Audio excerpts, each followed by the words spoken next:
Hello and welcome back to the Matrix Green Pill podcast. I'm your host, Hilmarie. Many leaders believe that if they just push harder, work longer, and polish their external strategy, the results will finally click. But there is a silent glitch in that matrix. The realization that doing more no longer creates better outcomes. When the team remains unaligned and the internal tension between who you are and who you could become becomes deafening, you've hit the wall of traditional performance models. Today's guest is the master of decoding that internal friction. Dagmara Asbreuk is the founder of Extraordinary Leadership and the architect of Human Evolving Leadership. She helps CEOs and senior leaders upgrade their inner leadership architecture, moving them away from pressure-driven conditioning and toward a state of coherence and inner authority.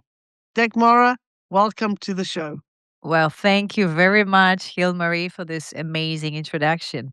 I'm looking forward to this conversation.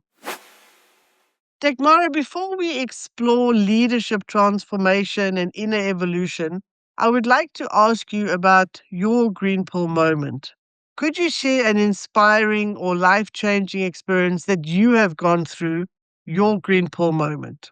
You know, one of those moments was when I was in a corporate space. I spent 15 years in automotive corporations and in procurement. And I was one of those high achieving ladies, ambitious and, climbing the ladder and wanting to make an impact, of course. Yeah, wanting to succeed, wanting to be valued, respected, and extraordinary, right?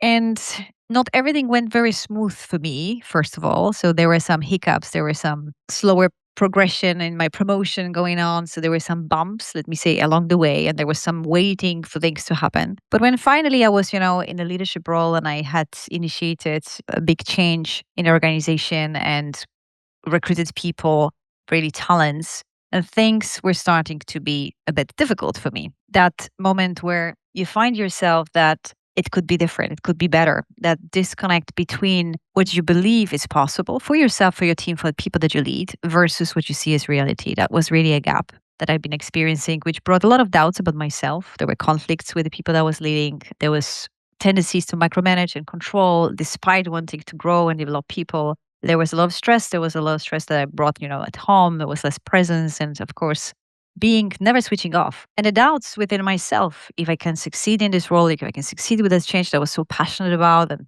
bring more value to the organization. And even towards, can I be a good leader, inspiring leader, the kind of version of myself that I really want to be? And that kind of thoughts even crossed my mind. And that was the moment where I decided to go inwards. That was the moment where I chose to start coaching, actually, which came to me, by the way, because I've been in that place, I guess, seeking for some level of answers.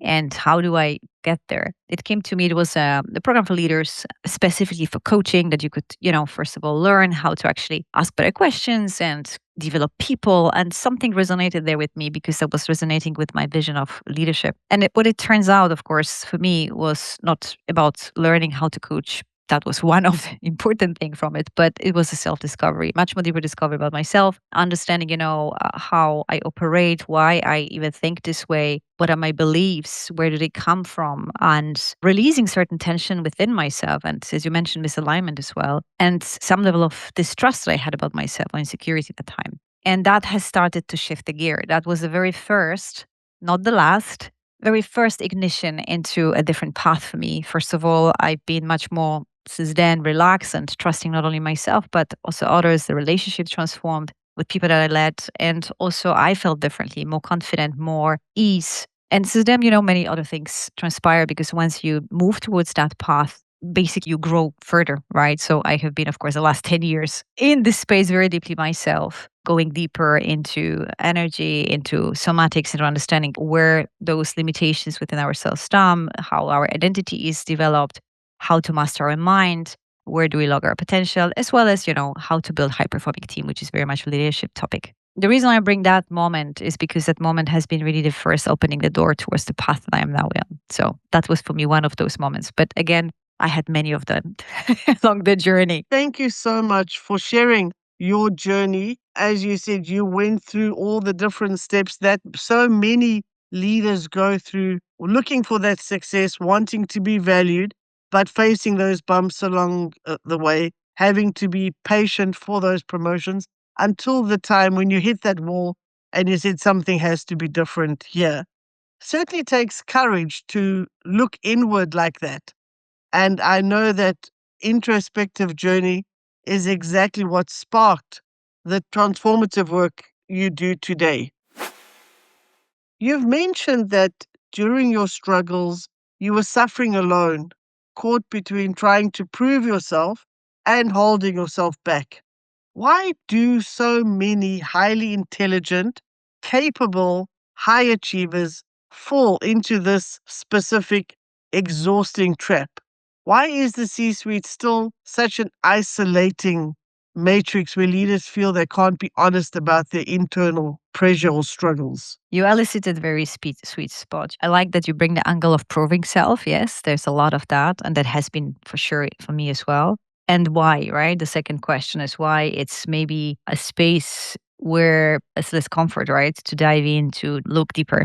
First of all, most of the people and most of leaders unconsciously in the vortex of proving themselves or chasing success, chasing recognition, to feel valued, to feel respected, to feel successful, whatever it is, or fulfilled as well, right? And why we have those traps and run on those kind of engines is just going back to unmet needs in a childhood. Every story like that is linked with something that happens in a childhood, big or small, traumatic or not, and where some our needs of love, of safety, of being valued, being recognized, being appreciated has not been met. And we started at that very early moment, often below the age of 7, build self-perception, build beliefs about ourselves, and the stories and narratives about how we need to achieve or how the success looks like, what is even success, and what do we need to do to arrive there. Obviously, some part of this belief system is also shaped by society, by parents, by caretakers, by many different situations in an early age as well. So that is first of all, we need to understand that this operating system, this inner architecture that you mentioned, is shaped very early on. And it just becomes part of us, an invisible part of us. And this is what creates the ceiling.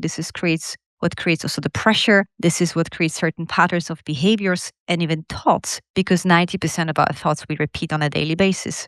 And we don't hear them, of course, all the time. They are running on autopilot. So obviously then results are the same, situations are the same, patterns are the same, struggles are the same, and all of that. So until we come to that work, that we open that box, deeper box, and understand our architecture, right? How we shaped, how we wired, what beliefs we hold about ourselves, what is the self-image, and all of that stuff, we kind of lead and leave with an operating system of a child, to be honest, and unmet needs along the way. And this is one of the reasons why, first of all, many leaders are struggling with different challenges like proving, stress, workaholism, perfectionism, micromanagement, or even avoidance and pleasing. Those are just the way it shows up in life. They are different shades. The second part of the question is a very important part of the question is why, so many leaders on the highest levels either unaware or not doing the work around that, or maybe open to do the work that. There are several things. Number one, that's not typically part of leadership development in many places. So you see, I went through many leadership development programs in the companies that I worked in, global corporations, some Fortune 500. But none of that work that I'm doing now and that we talk about was part of this journey. Going into coaching was for me, giving me an opportunity to explore it and understand myself deeper, and understand those connecting the dots and, transform. So first problem we're having is that not a lot of this work and the depth of this work is brought to the leadership space and executive support. So, leaders grow into their mindset, into the skills, into the strategy, but with operating system that hold them back and actually affect their well-being and the culture and the business results. And then the second thing, the fears. You mentioned courage, super important thing. Not everybody will be jumping into doing that work. Not everybody will be in the same, intensity of wanting to go deep. So there is this part of fears as well, of, fears around opening that box, fears what I will find out there, right? Fears about themselves and postponing it because the pain maybe is not yet as big or the cost is not yet as big. So the second is very individual reason why some leaders have not done this, even being on the very senior positions. And one is, again, awareness and exposure. And the second is on holding back and being afraid of doing that work and treating it as nice to have rather than absolutely mandatory. So also not understanding the most principal thing that I've learned, that really 80% of our success and fulfillment and impact really comes from within. And just 20% comes from skills, comes from, processes, from knowledge, from things that we learn. And we need to flip that around, because most of the leaders have it exactly opposite way. They spend 80% of time on strategizing and developing skills, knowledge, reading a lot of intellectual books, but operating from a really conditioned architecture baseline, whatever you want to call it, an invisible ceiling that blocks them, hold them, and cost them and cost organization as well. That's absolutely fascinating. And it makes absolute sense that what happens to us in those early childhood years has such a big impact on us. And as you said, I think most people are not aware of it. So they don't realize what those unmet expectations as a child, how that is impacting them later on. Even they are successful on many fronts, because they're not dealing with that, then it's holding them back to a certain degree. And as you said, they need to first have the awareness, but then also the willingness to do the work, to open the box, to dive, to see how to get to know themselves, to bridge that gap. You speak of helping executives upgrade their internal source code. In practical terms, what are the primary pillars of a leader's inner leadership architecture, and how do we know when ours is outdated? What are really this part of the architecture? Let's go first, this one. Number one is, I mentioned before, number one is basically your identity. And identity is a subconscious self image you hold about yourself, narrative, who you believe you are. And it usually starts with I am. That is the stories that we tell about ourselves, who we are. And sometimes people, use this I am a pleaser, or I'm an avoider, or I am a workaholic. That's the association with identity they run on. That identity is a cockpit, because that identity is basically steering the thoughts, the behaviors, and of course, essentially actions and results, because you always act in congruence. We always act as human beings in congruence with the identity. And again, it has been shaped in our early life, and not, all of these parts is what we want to be. So that's kind of the first thing, the identity, the stories. The second is understanding our mind. And our subconscious is very connected actually with identity. But it's about the ability to connect or to catch the patterns of thoughts, because every human being is repeating the thoughts on a daily basis. And the ability to catch those thoughts and to challenge them and shift is what makes the change. Because if we think the same things every day, we're going to behave in the same way, we're going to take the same decisions. Nothing changed, right? We are in a vortex, we are in a spiral, we're in the same box. So the second important thing is evaluation, understanding what are the typical thoughts that I'm having, and which are the disempowering me thoughts, which are always linked, by the way, with identity. And, how do I catch and shift that?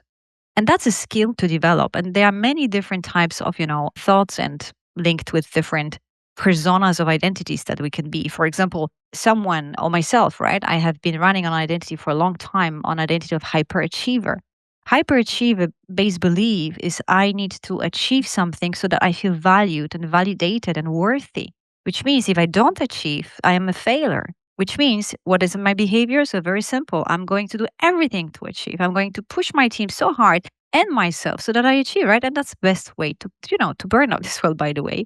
Because slowing down is not in a dictionary of such kind of personality. It's a weak, it's a losing, right? So it's all about winning. It's all about achieving that goal for self-validation. But then people that run on identity, for example, of a pleaser will have completely different story around themselves and different thoughts. They will be basically compromising own needs and what they need in that moment for making other person feel happy and making other person feel good, because this is what they seek as validation, right? That makes me feel good. That's why I will put myself as second and put others first, which means I will not have boundaries and I will exhaust myself because I will always say yes when I actually mean no. So those are practical examples how those identities run. And there is a certain patterns of thoughts that these identities brings in a different situation that are associated with it. So that's kind of the first primary thing to understand about ourselves, and ability to discover that in the moment, not just conceptually, for which there are, processes on how to develop that capabilities. The third thing is our state, our energetic state, and the nervous system, if we think about it as well. So let's put it this way. Each of us transpire energy because everything is energy. And we have our own unique energy that we basically have this is like a signal, right? That we send into the world and to our teams and to our meetings. Again, that signature of that energy comes from our identity, from our patterns of thoughts and narratives running on autopilot, and of course from our emotional baseline that we typically return to. And that creates a signal that we send to the world that is subconscious, that we communicate all the time. This is what psychological safety is about. It's not about wanting to create a space that people feel safe and valued. It's also how I feel inside myself that is felt by another human being. And if I feel insecure on some level or not trusting myself, even if I used very polished words, my team and stakeholders that I have a meeting with or board, whoever, will sense my insight rather than my words and respond to that with their subconscious and nervous system. Those are the baseline to understand, how we operate the identity, the subconscious mind, as well as our energy and nervous system that is representing our state of being actually. Wow. And so much of what you said resonates with me. I can see so many of the things you say where it applies to my own life and in the way I've handled things myself. Absolutely incredible. So you knew the kind of leader that you wanted to become, but you didn't know how to close the gap between that vision and your reality. So, and that gap is what then led you to do the deep inner growth work. For the executive listening right now who feels that exact same disconnect, what is the very first step that they can take to cross that bridge? The very first step is really to recognize that gap, honestly speaking, because it takes time to recognize and it takes time to admit it, which is the initiation, the acceptance of there is a gap. And I want to do something about it. I don't want to have it anymore. So much we are spending first time into chasing that, okay, I will do one more thing, I will do one more thing, I'm almost there, right?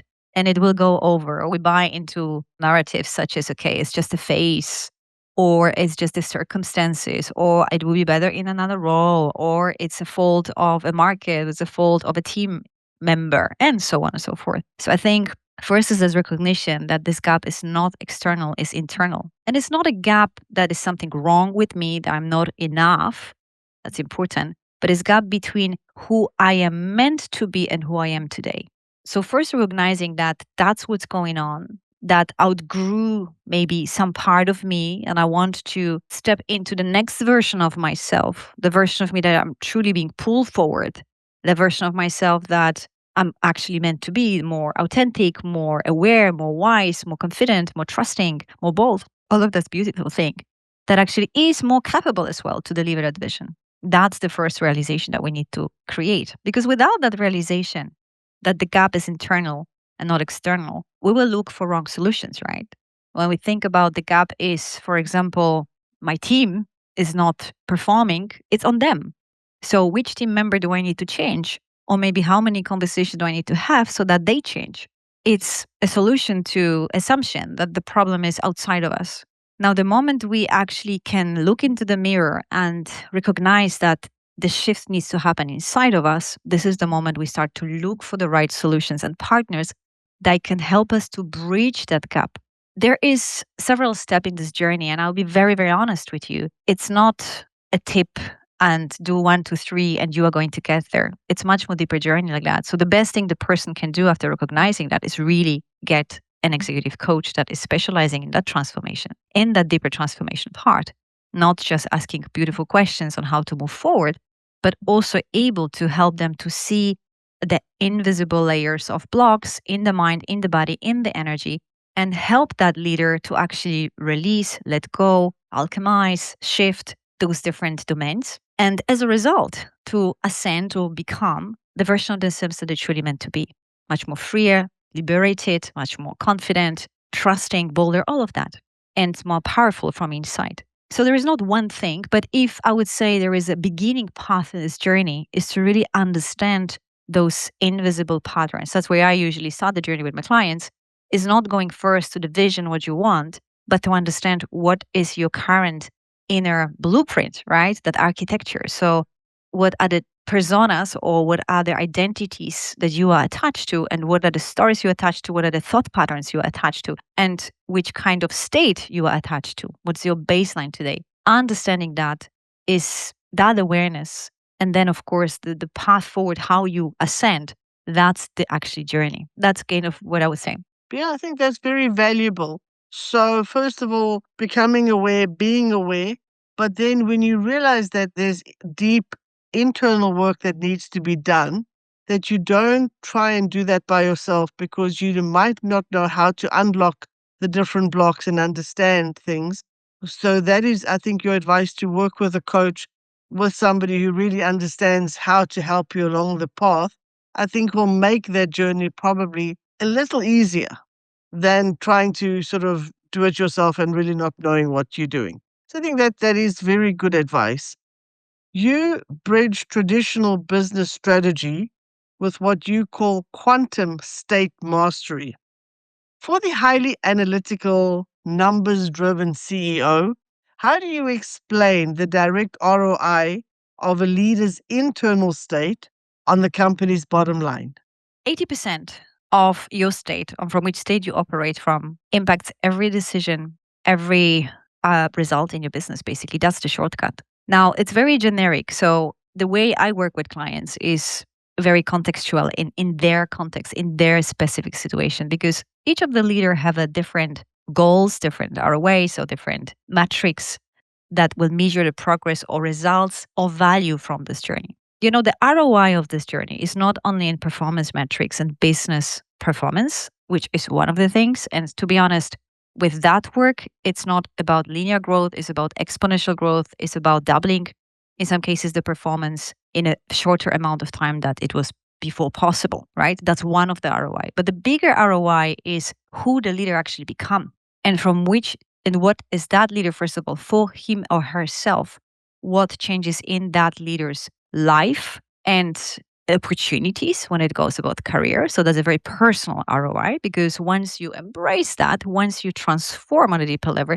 you become the next level version of yourself, much more unshakable, much more bolder, and much more capable of things. So obviously, the big ROI is positioning yourself, like some of my clients, to easy next level of promotion and financials, right? Or having shares in the company, because they become more outstanding leaders in the organization. It works this way, right? For the person. Now, for the organization, of course, is an enormous value to have a leader who is setting the role model, who is transforming the teams to the level that is desired, who allow this other people also to grow and build high performing teams and shift actually the culture. I'm thinking specifically when I'm answering this question about some of my clients who literally done it. So the ROI again that they come out with, the ROI on a monetary base in terms of, we reached, beyond our KPIs and performance, it's just a very small fraction on it, because it's about transformational impact for the leader itself that is creating a ripple effect in the organization, and very often transforming the culture, transforming teams,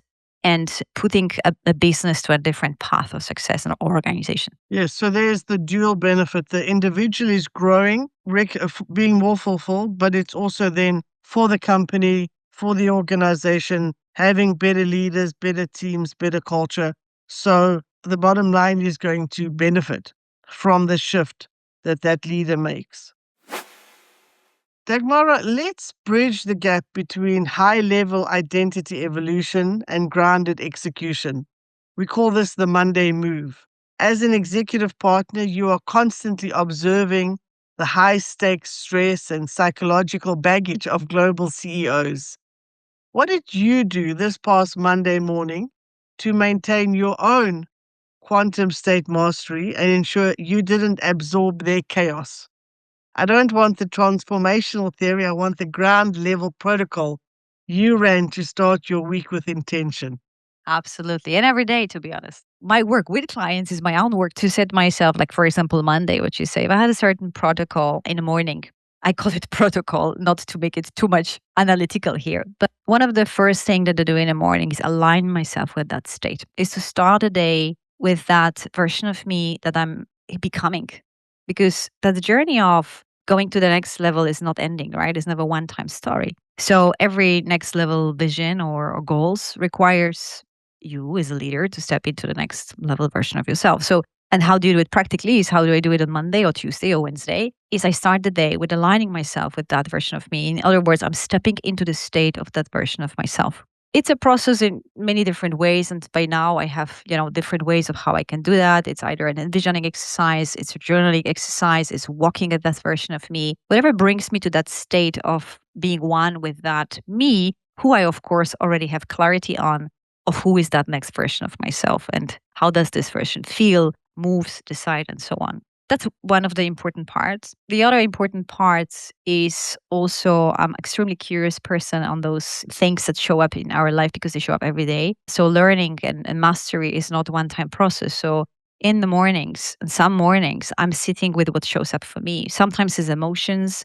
that comes out that I'm curious about what is that, is inviting me to right now. Sometimes it's heavy emotions, right? Sometimes it's anxiety. Sometimes it's actually some level of sadness. Or sometimes it's curiosity about something that I am processing related to the business or to relationship. So when that shows up in the morning, I prioritize to do that work in the morning because I know that I don't want to take that energy or drag that energy during the whole day in different meetings or whatever I'm creating, because that will just, influence that. So my responsibility with myself is prioritizing my state, and that priority starts in the morning with these two things, basically. And the third thing I do is set myself intention in the morning, right? So my intention of what is the most important in that day. So that's kind of what my mornings look like. And then I have other, checkpoints or protocols during the day as well. I also liked how you said that the journey is never ending. So you're always learning, always growing. So you don't sort of see an end point. And every day you set your mind to that growing, to that internal work. I love that. It is, I think that this is what I've learned to understand. And this might be actually a short insight for listeners as well, because some listeners, have been already in some work, maybe mindset work, maybe belief shifter work, or maybe a deeper work. And I don't know where, of course, the listeners are, but I know very well from me and from my clients that sometimes we have this feeling that we've already done so much work, right? And then something happens, something that is unexpected, something that we didn't want it. And then we go into this vortex of, why is it happening again? I already worked on that and I've already done the deeper work, blah, blah, blah. Yeah, at some moment I understood this all is basically part of our growth. Life is a growth journey. Every next step is working on a deeper level of our layers inside of ourselves. And they are always gifts for us. So instead of, judging myself, or some of my clients went through the same experience, like judging themselves of why again I have to deal with that, is actually a sign of growth. That's why it's happening. Yes, I love that you said that because I think we all have setbacks. And like you say, at that stage, it might be easy to give up and say, well, I've been here, I've done that, and now I'm back here again. But rather than seeing it in that negative light, is seeing it as a growth and actually just being able to recognize that you're back in a place you've been before is already a sign of growth. Exactly. Nailed it. Yes. We all make thousands of decisions, but a few define our journey. Can you tell us about a time early in your transition from corporate leader to transformational architect when you had to make the difficult decision to abandon a deeply ingrained, performance driven habit because it was destroying your inner peace? And what did that no cost you in the short term? And what did it gain you in the long run? It's almost like I'm hearing two questions. But okay.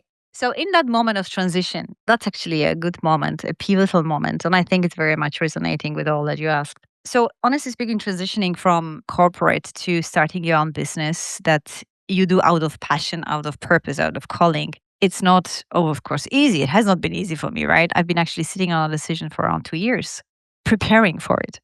So I think first for me, it was about releasing certain fears of unknown. That was one part of it. But also another is unchaining from certain identity that I've been attached to, right? Identity that was serving me in a corporate world, being procurement leader, being in a certain space, being a certain size of company, having a certain title, all of that. That's kind of, I was attached to that for 15 years, right? Decision to step out of that to pursue a completely different path has not been easy at the beginning, but there was a moment I remember that was when I was actually in the last corporate role. And I stepped into that role saying to myself, that's my last corporate role, because I had already this desire that was coming stronger and stronger to move into coaching space. And so I knew that it is coming at some moment. I just didn't know when. But I set myself intention, that I think what started it when I was in the last role, that it was going to be the last role. And I even set to myself an intention, around 2 years' time, right? And then what unfolded is exactly that, that somewhere around the second year, I started to feel like I'm wasting my time. I started to feel that the things I'm doing, I'm not anymore loving fully. I was certain part of the job I love, which was developing my own employees and, having those one-on-one conversations and doing all around that part of leadership, but was less interested into, numbers and reporting procurement savings and strategies about suppliers, which I've done for years. And I loved that. But at that moment, it became less relevant. And that started to hit me. That started to hit me like I'm wasting my time. I remember that line was showing up for me. And that was the moment I was like, okay, it's a time to move on. Now, the defining moment for that, it was a COVID year. And we as family also started to wonder if we wanted to stay where we were or move out. We were at that time living in Germany, in Munich for like 13 years by then. And we felt the need for change, for either having a bigger space, maybe having our own house or going somewhere else. And that was the moment we also started that conversation. And we just defined for ourselves very clearly what we're looking for without giving a name of the city or of the country.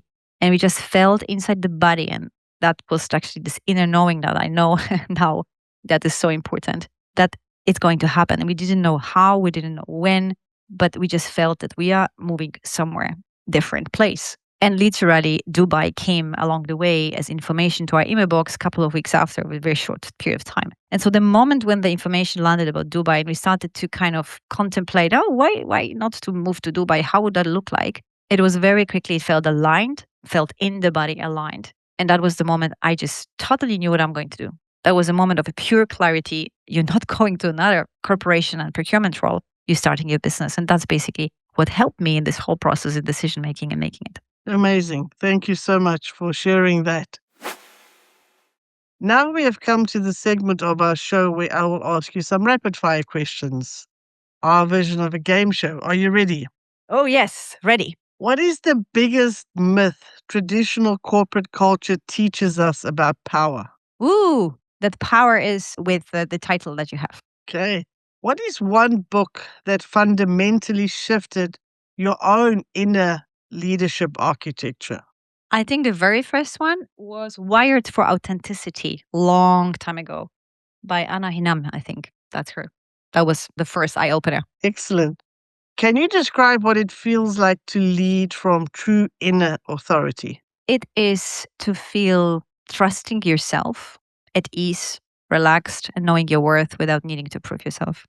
Beyond revenue and growth, what is the one hidden metric every CEO should be tracking to measure their team's true alignment? The first one, it came with CEO needs to measure for his own or her own alignment, which is very easily to measure your own inner alignment. But I think for the same is for the team, to be honest, because the more aligned you are, the more your team will be aligned as well. When you feel yourself slipping out of coherence, what is your go-to method to reset? Breathing is the very first thing that you can do every place, and movement. That is the first remedy. Breathe and move and remind yourself that what's going on is just a familiar pattern of the mind, and you're more than just your mind. What is the most dangerous default program that successful leaders refuse to delete? I'm not good enough. When faced with a massive strategic decision, do you trust the data on the spreadsheet or the resonance in your gut? The second, I check always how it feels. Yes. Very good. If you could upload one piece of new code into the mind of every emerging leader today, what would it be? Follow your vision and never compromise on it, because that's what will bring you to your alignment and to becoming the leader that you are meant to be. Thank you for playing along. That was easy enough. Well, thank you. I was like put on a spot with 10 questions, knowing which one, but thank you. I've done it. Yes. You passed it. Very good. Dagmara, we have one final tradition. We call it the green pill reflection. I'm going to ask you one thing that might feel a bit unsettling. I'm going to ask you for the truth, not the PR answer. You spend your days guiding global CEOs to abandon the hustle and lead from a place of inner coherence and peace. But you also spend 15 years in that high pressure corporate matrix yourself. What is the one ghost of the corporate machine, perhaps a specific habit of overachieving or a need for external validation, that you still catch yourself struggling with today? What is the default program you are still personally working to delete? Obviously, my autopilots in moments where, for example, there's more pressure would tend to fall into I need to do more now. I need to do it now. I need to do more. And, do less breaks, create less space for my inner alignment and skip some of those things, right? Skip of moments of being, of presence, of, relax. That will be one of the default patterns. Dagmara, thank you so much for being so human and so honest with us. It's that transparency that makes your work so powerful. Thank you for having me. Dagmara, for the executives and leaders listening who realize their inner architecture is due for an upgrade, where is the best place for them to find you and learn more about extraordinary leadership? Well, the very first place is LinkedIn, daily there. So I think that's the fastest path. Also, you can reach out to me visiting my website, www.theextraordinaryleadership.com. There is also a direct WhatsApp number and, email and so on. So those are the two places. And I have a podcast, which is called Extraordinary Leadership, where you may find more about philosophy and some insights already beyond that conversation if you're interested too. One thing I want to say, because I noticed something which is important for me to say, it's not about you need to upgrade your system because there is something wrong with you. I want really to nail that message now. It's you are meant for more. And there is so much more within yourself that you don't even know today. Leaning on in that work is stepping into your power and potential. That's what we talk about in transformation. I love that you said that. Thank you for that. So we all have more that we could realize in ourselves if we took that step to do the inner work. Absolutely. Thank you very much. And we'll also add those links in the show notes. To our listeners, if today's conversation shifted how you think about power, identity, or the quality of your own awareness, please follow the show and leave us a 5-star review. It helps us reach more leaders who are ready to evolve themselves. Until next time, delete the defaults, trust your inner authority, and keep evolving. If you enjoy our conversations, please like and subscribe. See you next Wednesday.